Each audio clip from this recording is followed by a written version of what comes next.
Bapak jemaat Tuhan yang di rumah-rumah, tetap kita sama-sama beribadah, melihat secara langsung dari tempat ini. Mengingat waktu sudah menunjukkan tepat, kita akan mulai ibadah kita pada saat ini dan mengucapkan selamat berhari Minggu. Puji nama Tuhan. Kita angkat itu nyanyian yang berkata, "Ya Roh Kudus, ku haus padamu." Makasih. Haleluya Tuhan. Ku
umat Tuhan juga boleh beribadah lagi di tempat mereka masing-masing. Kami tahu semua bukan oleh kuat dan tenaga kami Tuhan, tetapi semata-mata semua oleh karena kasih kemurahan Tuhan, berkat dan pertolongan daripada Tuhan. Terima kasih Tuhan. Terpujilah Engkau Allah yang luar biasa, Allah yang dahsyat, Allah yang hebat. Pada hari ini Tuhan, ibadah ini kami serahkan ke dalam tangan Tuhan. Roh Kudus-Mu memimpin ibadah ini dari awal pertengahan sampai berakhirnya, sehingga ibadah ini ibadah yang memberkati kami, ibadah yang memberkati umat-umat-Mu yang di rumah-rumah. Mereka pun yang sakit boleh mengalami mujizat di dalam nama Yesus. Terima kasih Tuhan Yesus. Urapi setiap kami pelayan-pelayan Tuhan, biar melalui pelayanan ini kami diberkati oleh Tuhan. Segala campur tangan kuasa-kuasa yang bukan berasal dari Tuhan, yang mau ingin merintangi, mengacaukan jalannya ibadah ini, kami percaya Tuhan sudah halaukan dari tempat ini dalam nama Yesus. Terima kasih Tuhan. Kami akan bebas beribadah kepadamu. Kami akan leluasa memuji-muji Engkau, sebab Engkau Tuhan yang patut dipuji dan disembah. Terima kasih Tuhan. Kami akan buka ibadah ini dalam nama Tuhan kami Yesus Kristus. Haleluya. Amin. Puji Tuhan. Salam. Puji Tuhan. Apa kabar jemaat Tuhan? Luar biasa. Kita punya Bapa yaitu Yesus yang luar biasa. Tentu kita juga sebagai anak-anaknya Tuhan adalah anak yang luar biasa. Kita beri tepuk tangan yang luar biasa bagi Tuhan kita. Haleluya. Katakan, Tuhan kirim roh api. Haleluya Tuhan.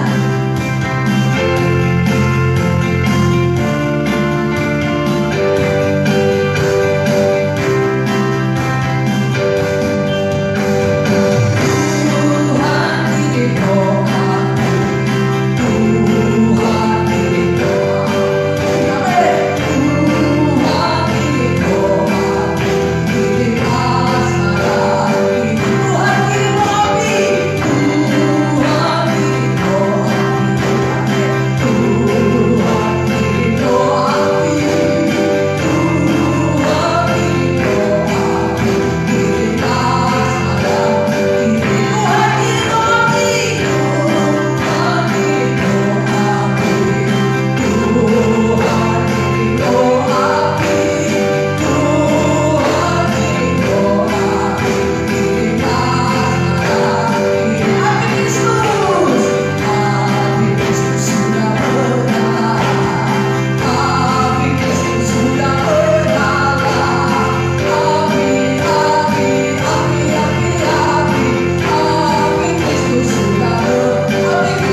jemaat Tuhan, saya mengajak kita untuk mengambil Alkitab kita masing-masing, baik yang di rumah-rumah. Saya mengharap supaya kita sama-sama membaca Alkitab ayat mas kita pada hari ini yang terambil di dalam Efesus pasal 6 ayat yang ke-10. Efesus pasal 6 ayat yang ke-10. Mari jemaat Tuhan, baik yang di rumah-rumah, kita menghormati firman Tuhan. Pembacaan ayat mas ini kita akan sama-sama membaca. Yang sudah semua mendapat ayat mas ini boleh katakan amin. Puji Tuhan. Kita akan membaca mulai dari judul atau prekop 2, 3 ya. Perlengkapan rohani. Akhirnya hendaklah kamu kuat di dalam Tuhan, di dalam kekuatan kuasa-Nya. Amin. Puji Tuhan.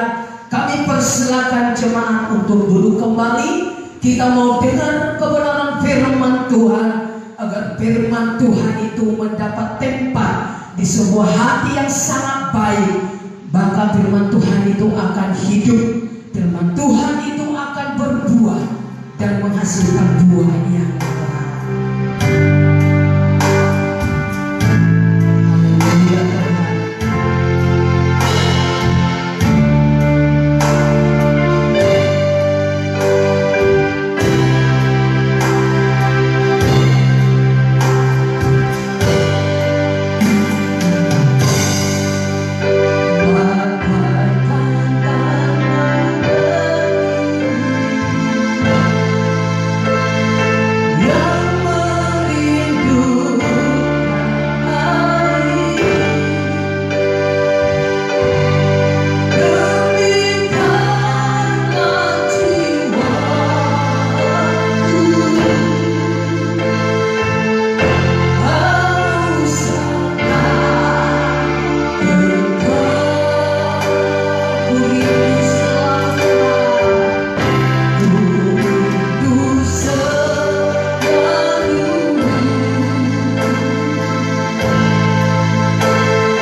mengalirlah kuasa-Mu bagi jemaat ini. Amin Yesus.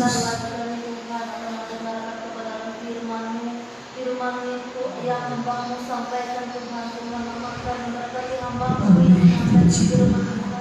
Tuhan lebih heran Tuhan Yesus. Terima kasih Tuhan, terima kasih Yesus. Kami yang mendengarkan kebenaran firman-Mu juga Tuhan amalkan berkati kami Tuhan. Jika ada kuasa iblis, kuasa kami tidak suka melihat kami Tuhan mendengarkan kebenaran firman-Mu yang mau ngacaukan pikiran kami Tuhan, terima tolong Dalam nama Yesus. di dalam nama Yesus. Terima kasih Tuhan, kami yakin dan percaya pemeliharaan Tuhan sungguh luar biasa. Kami sambut firman-Mu di dalam nama Yesus Kristus. Haleluya. Amin. Puji Tuhan, jemaat kami persilakan kembali dulu. Selanjutnya setelah persilakan kembali.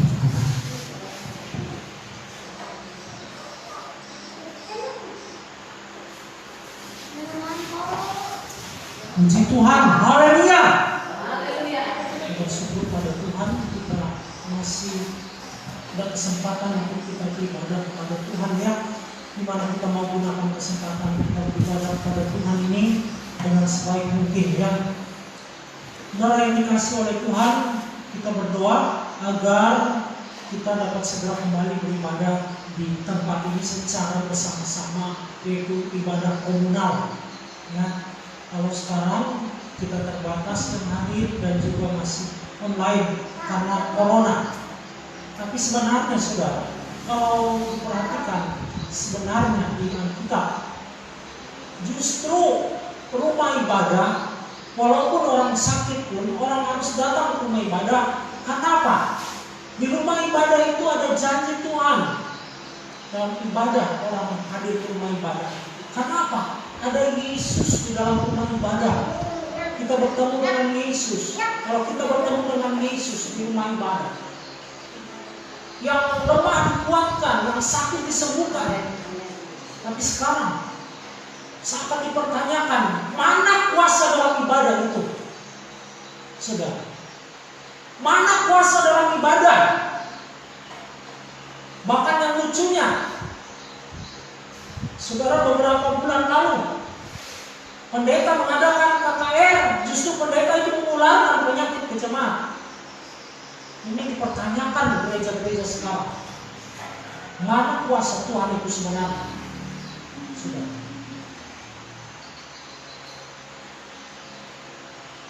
Kita perlu kembali, saudara, memperhatikan ini. Biarlah di saat-saat musim corona ini kita kembali pulihkan keadaan kita. Kalau kuasa itu sudah mulai redup, hilang dalam hidup kita, kita kembalikan lagi. Saudara, kita harus sadar. Sebab sejak zaman dulu, bagaimana Daud merindukan membangun bait Allah, tetapi Salomo yang membangunnya. Di mana dari dulu umat Tuhan, mereka Tuhan mau mereka beribadah di satu tempat. Itu sebab ada beberapa raja-raja yang disinggung di Alkitab. Karena mereka beribadah bebas di mana-mana. Ya. Ada bukit-bukit pengorbanan dikatakan banyak. Tapi sebenarnya Tuhan mau ibadah secara bersama.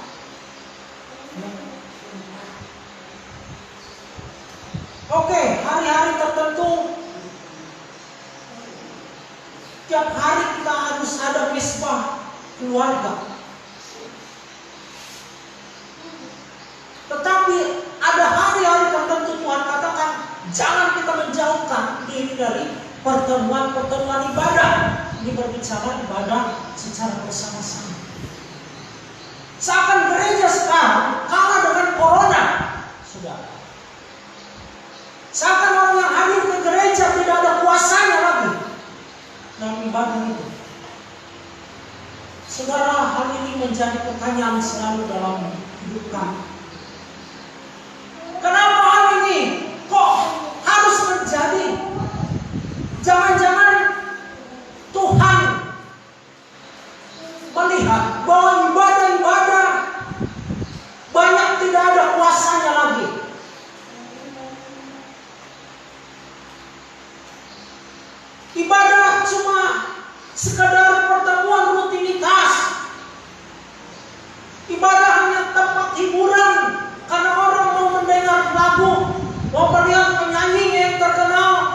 musik yang hebat, suasana di dalamnya AC.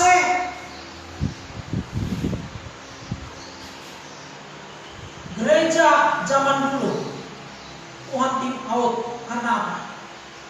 Tim out adalah pada suatu pertandingan olahraga seperti basket, voli, ya, atau futsal. Kadang pelatih meminta waktu tim out, yaitu pemain istirahat sebentar, karena pelatih mau buat pengarahan kepada para pemain untuk mengatur strategi, mengubah strategi, untuk mereka bermain lebih baik, untuk mereka semangat kembali. Supaya apa? Mereka bisa kembali ke lapangan tampil lebih baik dan mereka bisa menang. Itu harapan pelatih. Tuhan juga mengharapkan dalam hidup kita. Karena Tuhan lihat mungkin ibadah selama ini hanya sekadar biasa-biasa. Tuhan mau kita berdoa biar setelah kita bisa kembali berkumpul ibadah, kita benar-benar beribadah, ibadah kita benar-benar ada puasa.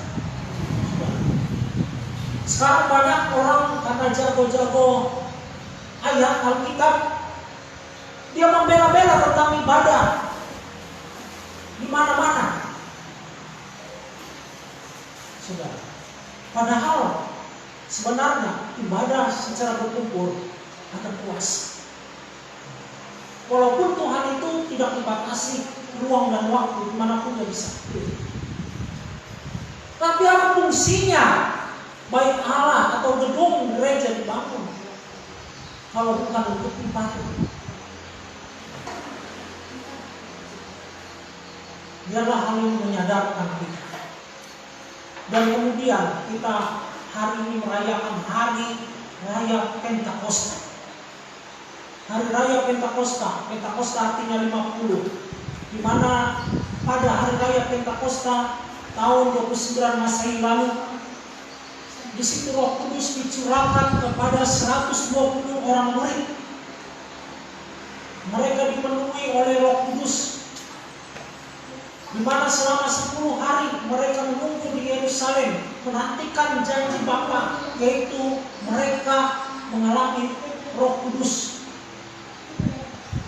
Kita juga mau, biarlah semasa corona ini kita mau menanti-nantikan Tuhan, supaya apa? Kita mendapat kembali kuasa itu, supaya ibadah kita kembali ada kuasanya, supaya kita mengalami lagi mujizat-mujizat, pengalaman-pengalaman dengan Tuhan dalam hidup kita.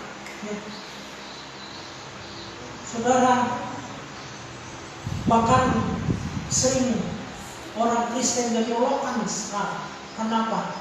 Ibadah kok orang yang sakit, orang yang sehat kok malah sakit datang ke ibadah.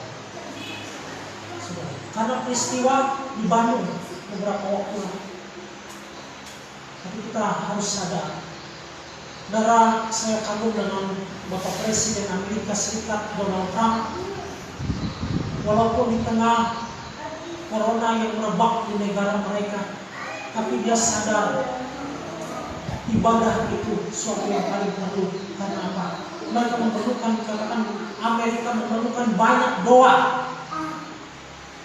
Bukan malah karena corona ibadah di stop, tapi ibadah harus semakin ditingkatkan.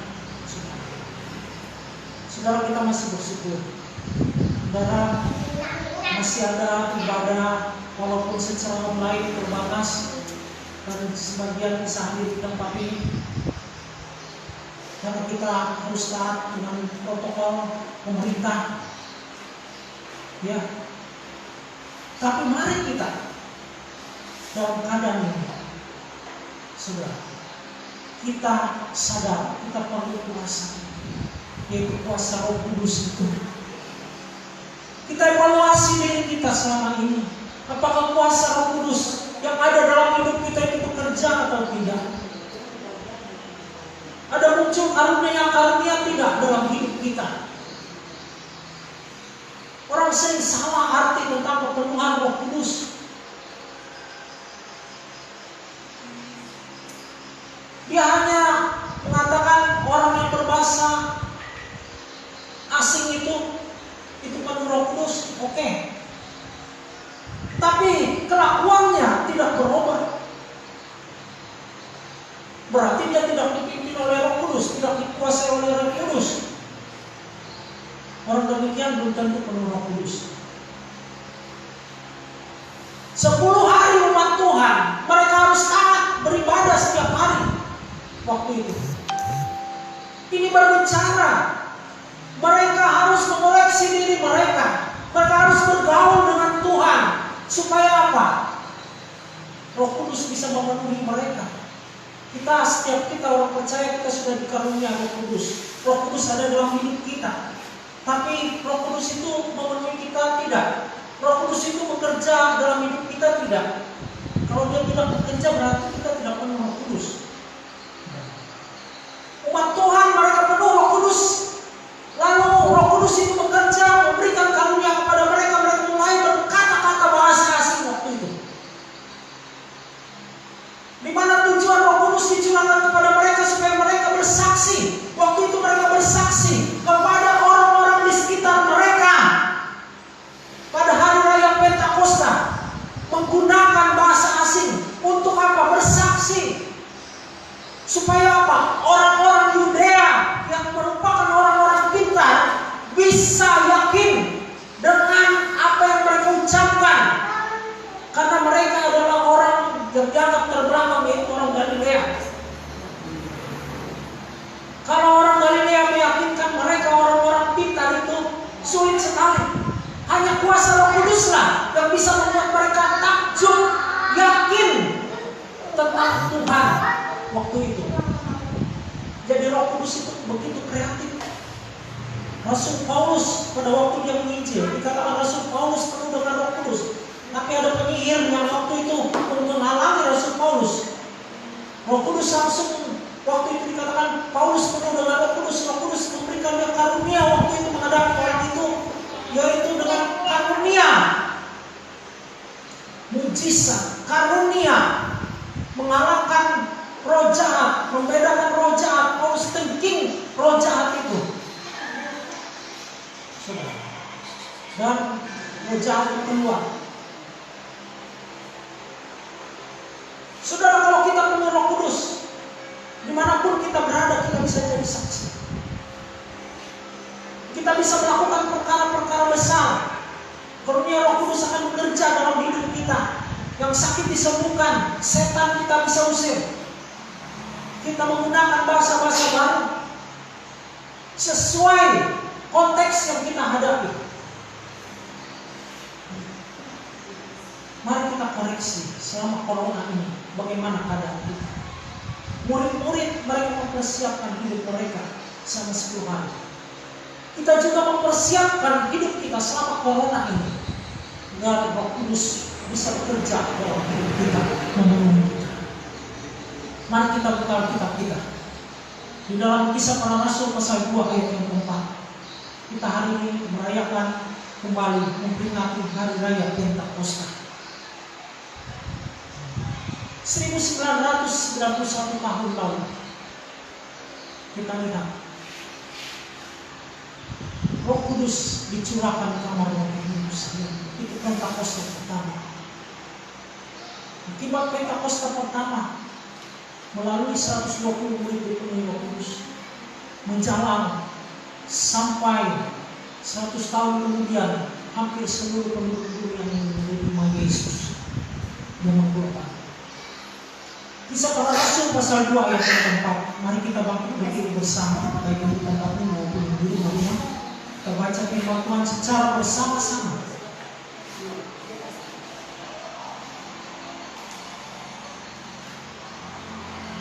Kisah Para Rasul pasal yang kedua ayat yang keempat. Kisah Para Rasul pasal 2 ayat yang keempat. 1, 2, 3. Maka penuhlah mereka dengan Roh Kudus. Lalu mereka mulai berkata-kata dalam bahasa-bahasa lain, seperti yang diberikan oleh Roh itu kepada mereka untuk mengatakannya. Puji Tuhan, silakan duduk. Saya bacakan sekali lagi. Maka penuhlah mereka dengan Roh Kudus. Lalu mereka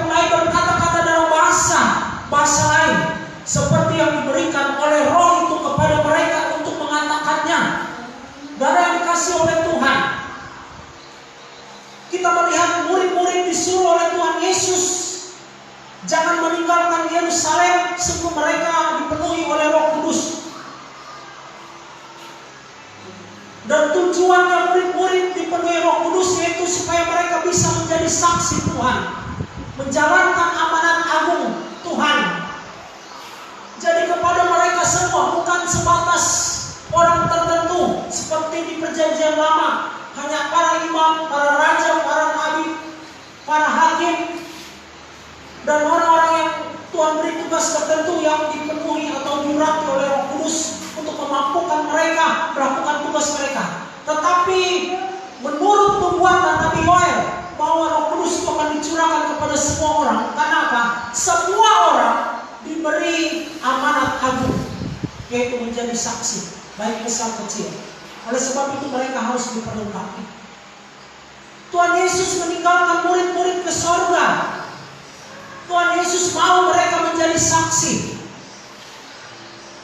Itu sebab sebelum mereka bersaksi tentang kehebatan Yesus, Tuhan Yesus yang menyelamatkan, tentang kabar baik itu, mereka harus diperlengkapi dulu. Sebab mereka tidak bisa menjadi saksi tanpa Roh Kudus, tanpa dipenuhi oleh Roh Kudus.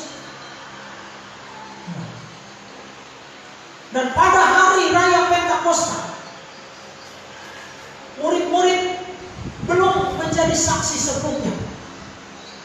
Tapi ketika Roh Kudus turun ke atas mereka 10 hari setelah Tuhan Yesus naik ke surga, di mana dihitung 50 hari sejak Yesus bangkit, itulah hari Pentakosta, hari ke-50, di mana orang-orang banyak berkumpul di kota Yerusalem, karena Yerusalem pusat keagamaan waktu itu. Orang-orang Yahudi dari seluruh dunia berkumpul di Yerusalem untuk merayakan hari raya Pentakosta. Ketika itu masih pagi, jam 9 pagi, Roh Kudus memenuhi 120 orang murid yang berkumpul di kamar loteng Yerusalem. Dikatakan mereka penuh Roh Kudus. Lalu setelah penuh Roh Kudus, mereka mulai mendapat karunia. Roh Kudus yang memenuhi mereka mulai memberi karunia kepada mereka, karunia berbahasa lain. Dikatakan di sini ada 18 bahasa yang Roh Kudus berikan kepada mereka waktu itu. Untuk apa? Untuk mereka bersaksi kepada orang-orang yang merayakan hari raya Pentakosta waktu itu di kota Yerusalem. Dan benar, orang-orang mendengar mereka menggunakan bahasa-bahasa yang orang-orang Yudea pakai di perantauan. Ada 18 bahasa. Dan mereka mendengar 120 orang Galilea ini memuji-muji Tuhan, mengagung-agungkan Tuhan, membicarakan hal-hal ajaib dari Tuhan. Sehingga mereka kagum mendengar 120 orang murid ini bersaksi menggunakan bahasa yang mereka tidak tahu. Roh Kudus sungguh kreatif. Dia tidak bisa dibatasi oleh keadaan apapun.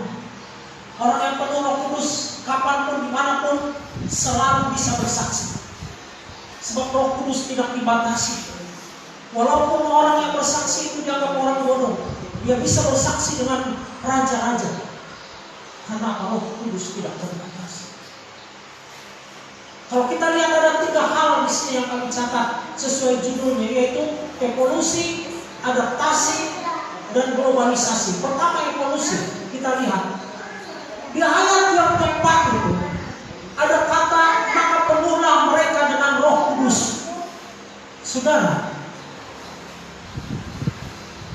murid-murid dipenuhi oleh Roh Kudus, itu merubah kehidupan mereka.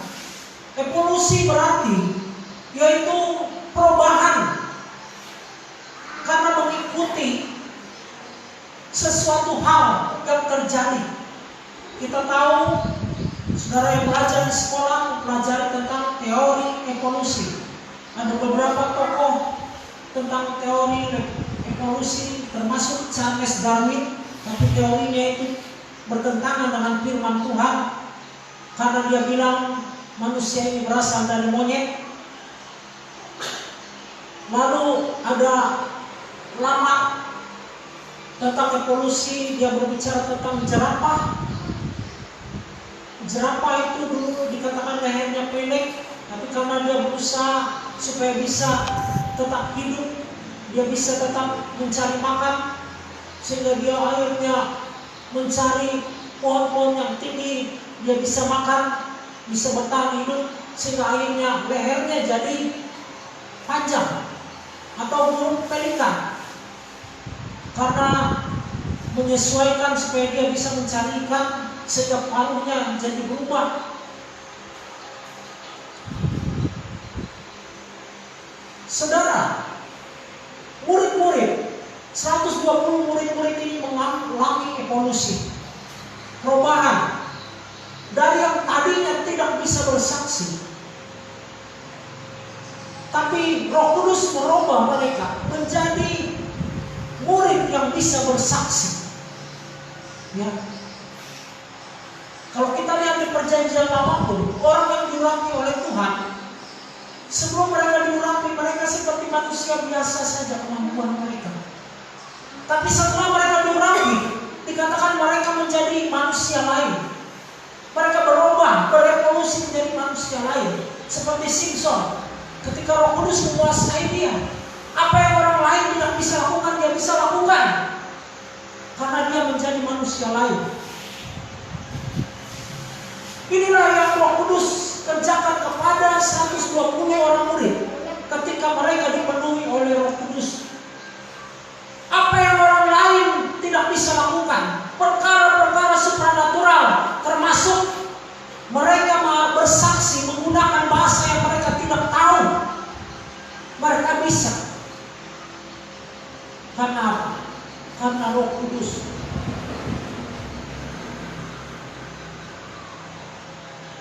Kita perlu sadar, dengan kuat gagah kita tidak bisa berbuat apa-apa. Zakaria pasal 4 yang ke-6 berkata, bukan oleh kuat gagah semuanya itu boleh jadi, tetapi hanya oleh Roh-Mu saja. Saudara, perkara memberitakan Injil, menjadi saksi, itu tidak bisa dengan kuat gagah kita. Hanya oleh Roh Kudus saja bisa. Itu sebab orang-orang Galilea yang dianggap orang terbelakang, yang dianggap orang yang tidak begitu berpendidikan, tetapi mereka bisa melakukan perkara yang orang lain tidak bisa lakukan. Perkara-perkara ajaib, perkara-perkara supranatural. Karena Roh Kudus. Roh Kudus sanggup merubah hidup kita pada saat ini. Untuk apa kita bisa menjadi saksi, menjadi berkat dimanapun kita berada. Kita tidak akan kalah dengan situasi keadaan. Walaupun dunia ini bisa, penyakit di mana-mana ada, tetapi kalau ada Roh Kudus dalam hidup saudara, penyakit itu kalah. Kalau yang kesembuhan akan ada, Roh Kudus berikan kepada saudara menghadapi penyakit itu.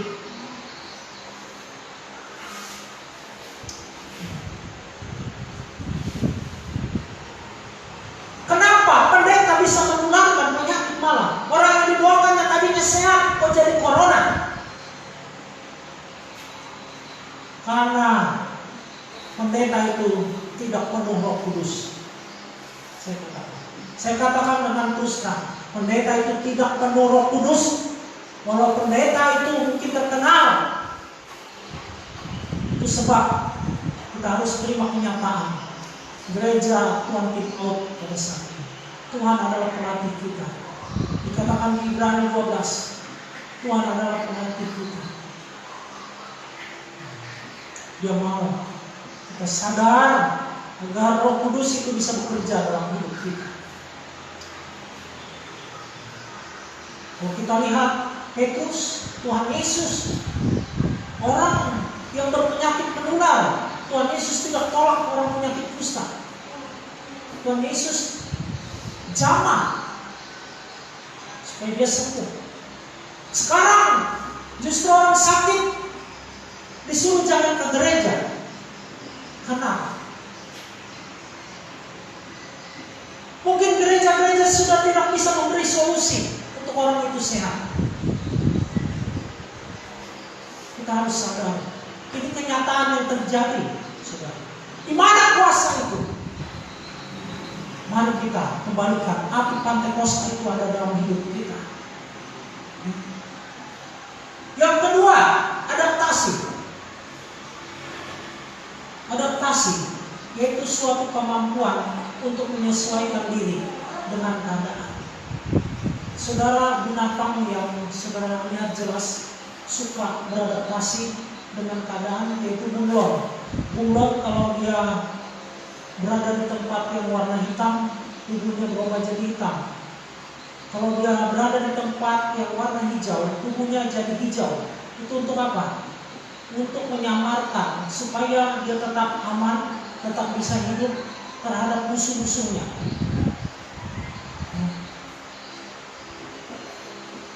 Kalau kita lihat, ada kata di ayat ini, lalu mereka mulai berkata-kata dalam bahasa lain seperti yang diberikan oleh Roh itu untuk mengatakannya. Kita lihat setelah murid 120 murid dipenuhi oleh Roh Kudus, Roh Kudus yang memenuhi mereka bekerja dengan memberikan apa? Mereka karunia untuk berkata-kata dengan bahasa lain, yaitu bahasa yang mereka tidak gunakan sehari-hari, yang mereka tidak tahu, yang merupakan bahasa asing bagi mereka. Untuk apa? Mereka bisa beradaptasi,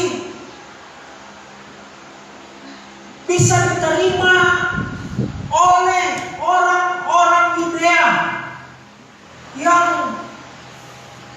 pergaulannya luas, yang memiliki keuangan banyak, yang berpendidikan dan tahu banyak bahasa.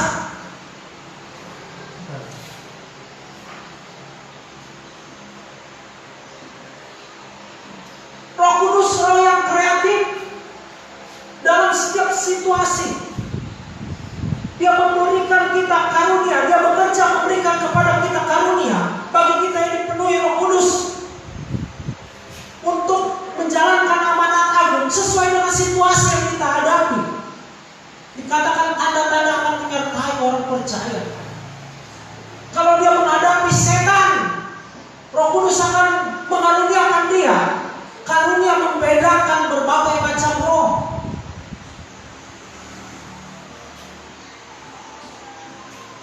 Dia akan mengusir setan itu. Kalau dia berhadapan dengan orang sakit, dia yang dipenuhi Roh Kudus memberikan dia karunia menyembuhkan. Kalau dia penuh Roh Kudus, dia tidak bisa bersaksi kepada orang-orang pintar karena dia orang pendidikannya rendah. Roh Kudus akan mampukan dia, termasuk seperti cara murid-murid bersaksi menggunakan bahasa lain supaya orang-orang pintar bisa diyakinkan. Kita lihat, karena mereka begitu penasaran sehingga Petrus begitu lancar berkhotbah menjelaskan tentang hal yang terjadi itu.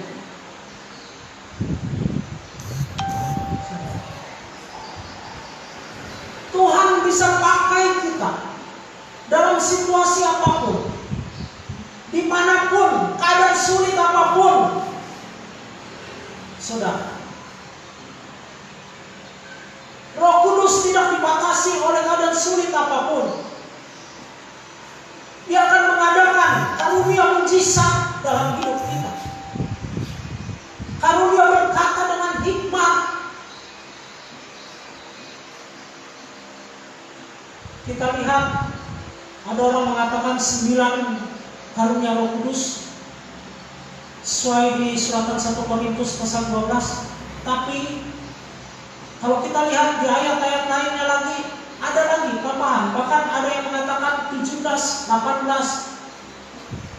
Tapi kalau kita lihat lagi, Roh Kudus itu bekerja di banyak kasus, akan muncul lagi, lebih lagi dari yang ditulis di Alkitab itu. Roh Kudus, saudara, kuasa Dikatakan di 1 Korintus, di Kisah Para Rasul pasal 1 ayat yang ke-8, kita akan menerima kuasa kalau Roh Kudus turun ke atas kita. Kata kuasa di situ yaitu dunamis. Dunamis itu terambil dari kata dunamis itu yaitu muncul kata dinamit. Dinamit itu yaitu alat peledak, saudara, untuk orang berperang. Ya. Atau untuk orang menghancurkan batu, di mana dinamit itu akan menghasilkan suatu ledakan yang hebat.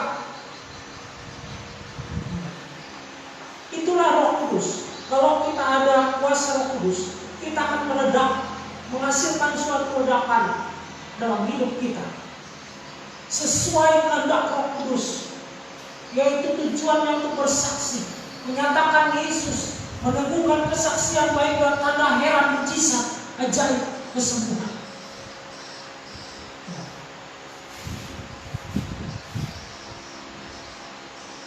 Roh Kudus akan bekerja dalam hidup kita. Dimanapun kita berada, kita bisa beradaptasi, kita bisa menjadi saksi. Yang ketiga, globalisasi.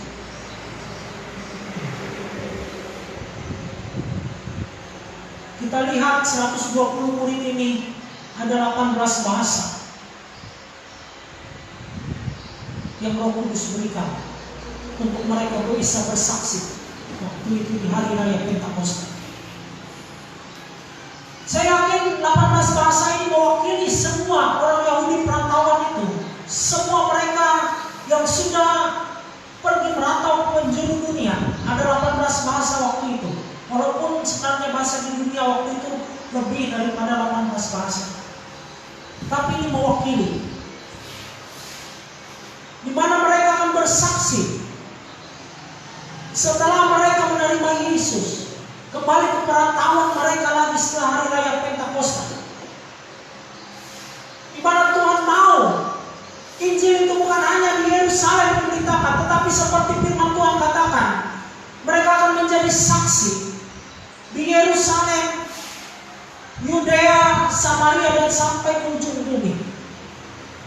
Kalau kita lihat awalnya, 120 orang murid ini menggenapi firman Tuhan yang dikatakan oleh Tuhan Yesus, mereka akan menjadi saksi mulai dari Yerusalem.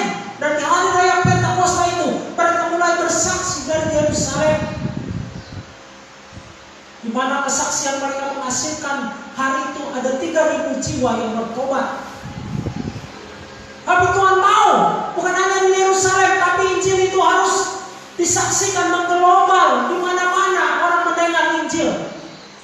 Kata globalisasi itu berasal dari kata globe.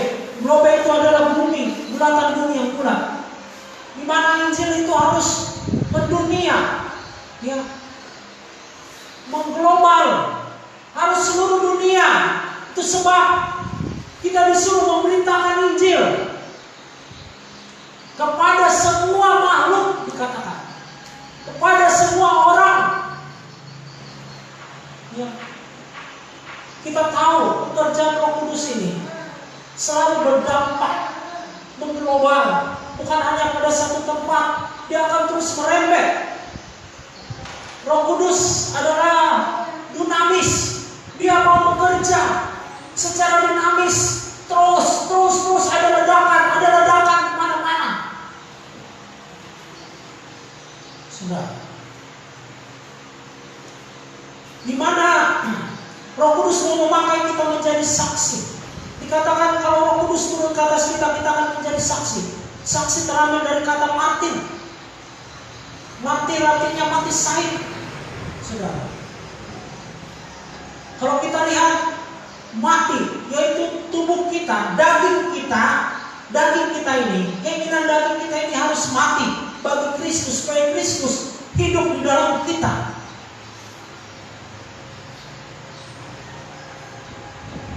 Roh Kudus akan bekerja memenuhi orang yang sudah kedagingannya mati, tunduk kepada perintah Allah, kepada pimpinan Roh Kudus. Kalau kita 16-25 tentang pekerjaan daging dengan pekerjaan Roh Kudus.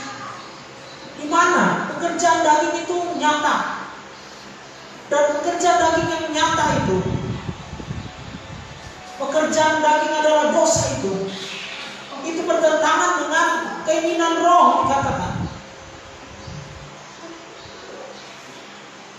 Disuruh kita tunduk kepada keinginan roh supaya Roh Kudus itu bekerja, supaya bahwa roh itu ada dalam hidup kita, supaya kita bisa menjadi saksi.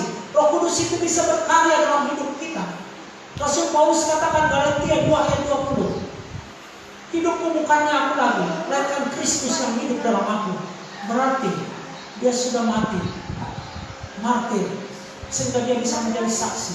Yesus yang hidup dalam dia, Roh Kudus yang hidup dalam dia, Kristus yang hidup dalam dia.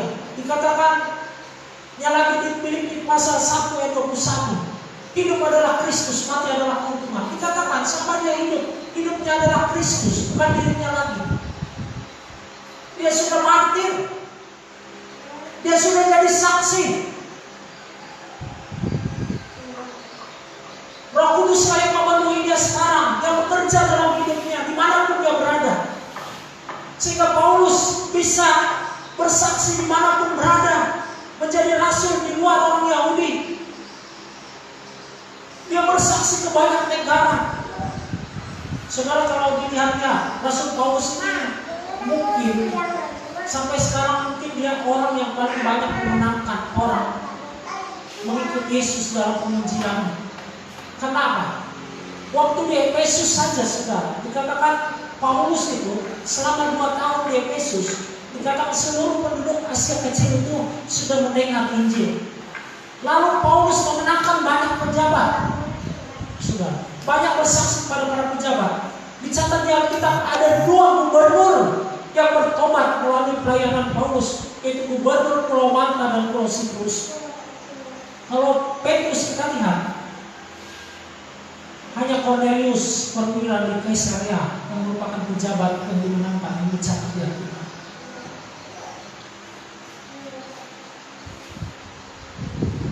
Di akhir zaman ini Tuhan mau bekerja dengan luar biasa sebelum Tuhan Yesus datang kali yang kedua. Sebelum Antikris muncul, sebelum gereja sempurna.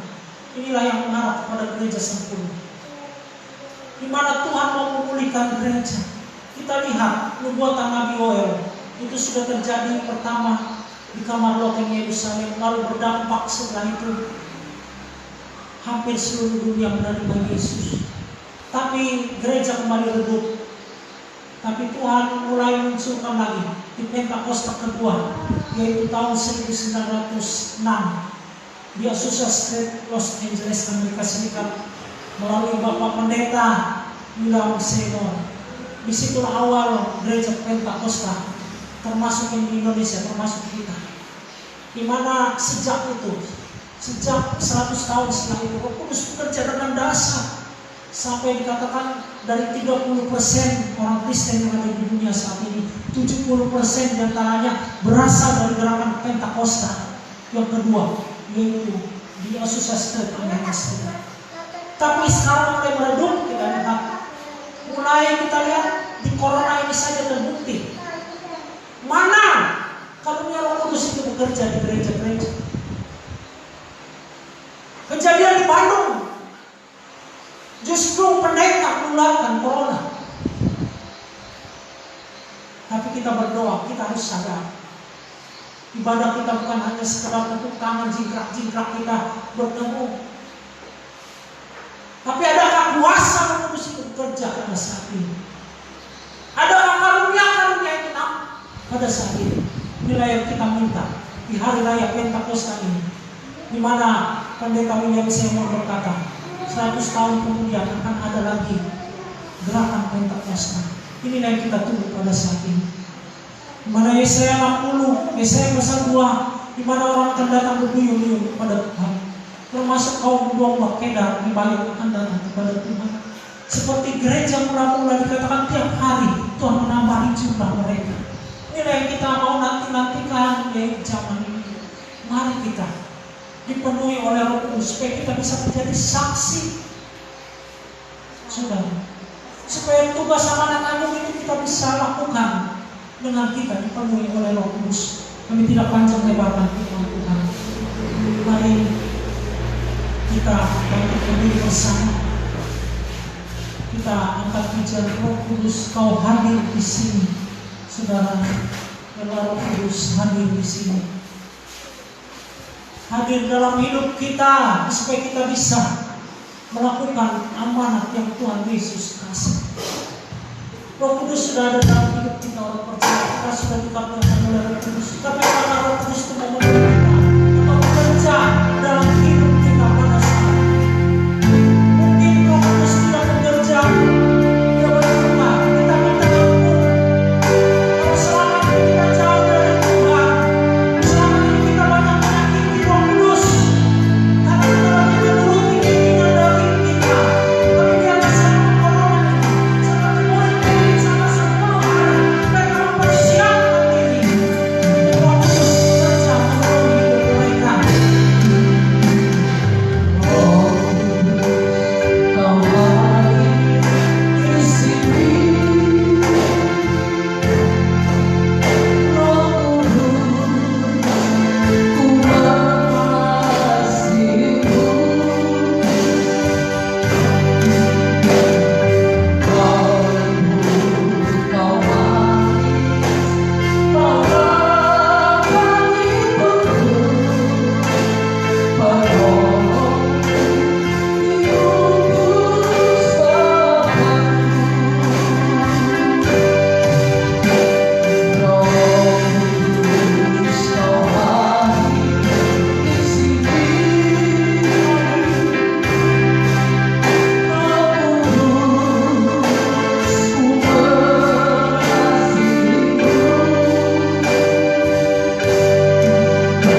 Kami sadar dengan masa corona ini bahwa gerejamu harus bangkit, gerejamu harus dipakai oleh Roh Kudus untuk menyatakan kemuliaan-Mu, untuk mengalahkan corona ini Tuhan.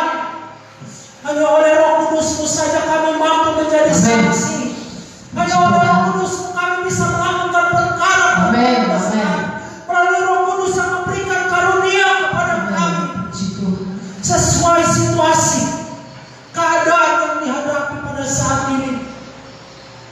Tolong kami Roh Kudus, kepulih kami Roh Kudus pada saat ini. Kami mau Engkau bekerja kembali dalam hidup kami. Bawa damai setiap kami pada saat ini Tuhan.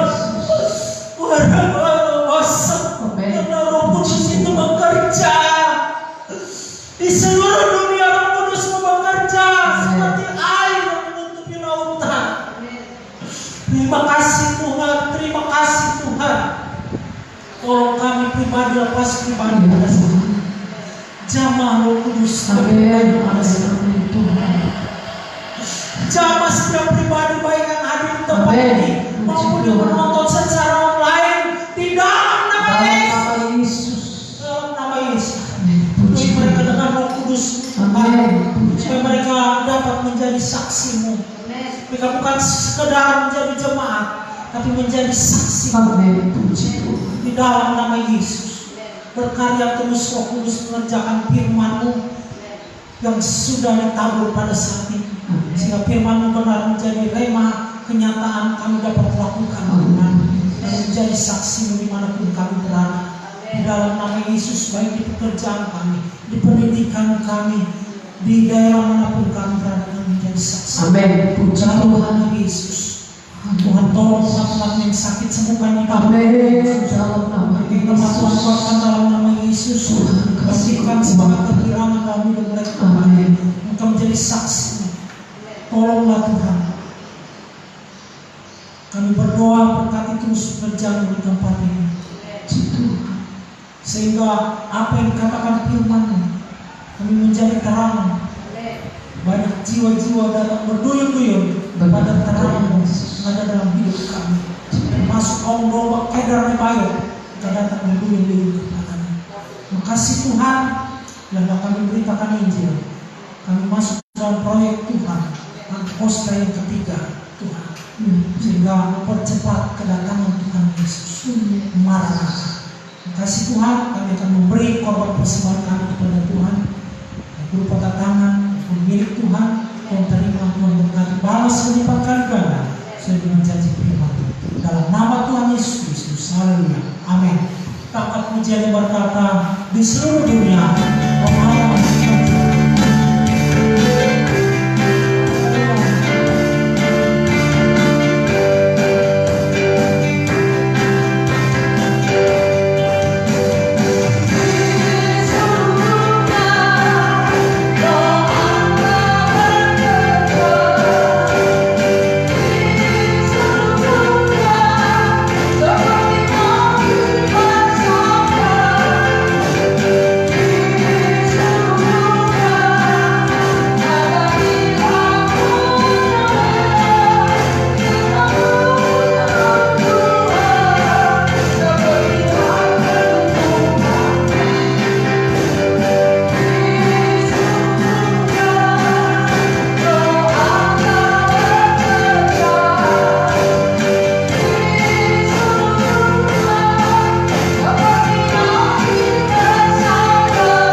sudah proyek Tuhan Pentakosta ketiga yang begitu dasar sampai banyak orang percaya Yesus mengglobal di seluruh dunia, semua mendengar Injil.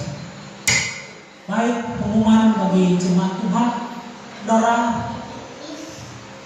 kita belum tahu minggu depan kita masih online atau sudah bisa ibadah komunal, tapi menurut peraturan yang dikeluarkan oleh pemerintah 2 hari yang lalu melalui Menteri Agama, yaitu Bapak Purnaweran Jenderal Komunikasi, dia mengeluarkan tentang protokol orang beribadah. Ya, jadi dalam suatu gereja misalnya kita bisa beribadah, yaitu hanya maksimal sebanyak 30 orang. Nah, kita sudah bisa. Tapi gereja itu nggak boleh bersempitan, mengatur jarak. Kita di sini kan ada 20 bangku. Seandainya ini kita atur satu bangku 2 orang bisa 40 orang di dalam ini sebenarnya. Tapi nggak boleh sampai 40 orang, 30 orang, berarti masih bisa jalan-jalan. Cuma dikatakan harus menyediakan cuci tangan. Kita sudah sediakan cuci tangan, ya. Nah, kapan perlu ke gereja pakai masker, tapi kalau sudah ibadah ya kita bisa lepaskan dan cuci tangan. Penting kita sehat-sehat. Nah, lalu harus ada rekomendasi. Dikatakan kalau di kota mungkin dari bupati, kalau daerah kecamatan itu dari kecamatan. Nah, kita ini cukup rekomendasi camat. Nah, mungkin besok saya akan menghadap camat, saya akan minta rekomendasi. Yang nggak bisa dapat rekomendasi camat, dikatakan kalau daerah itu ada yang positif. Nah, saya sudah cek 4 orang yang positif di Barito Utara, 3 orang sudah sembuh, tinggal 1 yang positif. Itu semuanya berasal dari TE Tengah. TE Baru tidak ada yang positif. Ya. Jadi kita berhak mendapat rekomendasi dari camat. Jadi mudah-mudahan minggu depan kita sudah bisa ibadah bersama. Saya akan tempel nanti surat rekomendasi di depan itu. Saya akan lepas yang lama, tempel bahwa kita sudah mendapat rekomendasi izin kita bisa beribadah, supaya jemaat Tuhan bisa yakin. Tentu saya akan sebar nanti, saya akan foto di WA untuk surat rekomendasi dan camat. Kalau mau TW memang mereka belum bisa dapat rekomendasi karena sekitar TW Tengah masih ada yang positif. Ya. Jadi kalau menurut protokol itu kita sudah bisa. Cuma hari ini belum bisa karena kita belum meminta surat izin rekomendasi. Ya. Nah, jadi tentang kegiatan kalau sudah dapat rekomendasi nanti, baik ibadah pemuda remaja kita jalan, sekolah minggu jalan, ya, ibadah umum atau raya seperti ini kita akan jalan. Cuma kita atur sesuai protokol pemerintah. Ya, kalau lebih daripada 30 kita akan 2 kali ibadah di tempat ini. Nah, itu saja. Baik, itu saja pengumuman yang dapat kami sampaikan tentang G2000 yang tetap jalankannya. Baik, mari kita bangkit berdiri bersama. Kita akan pujian kami memuji kebesaran.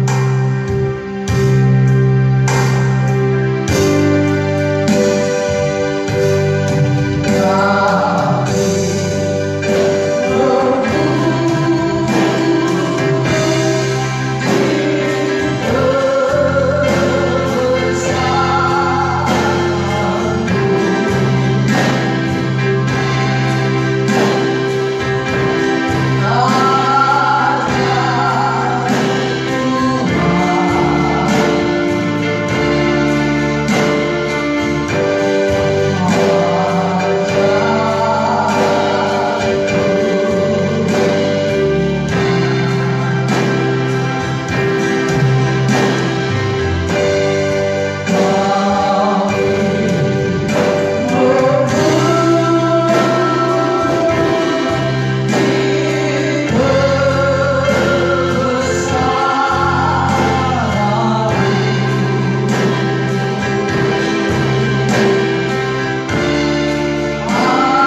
Mari kita terima berkat Tuhan.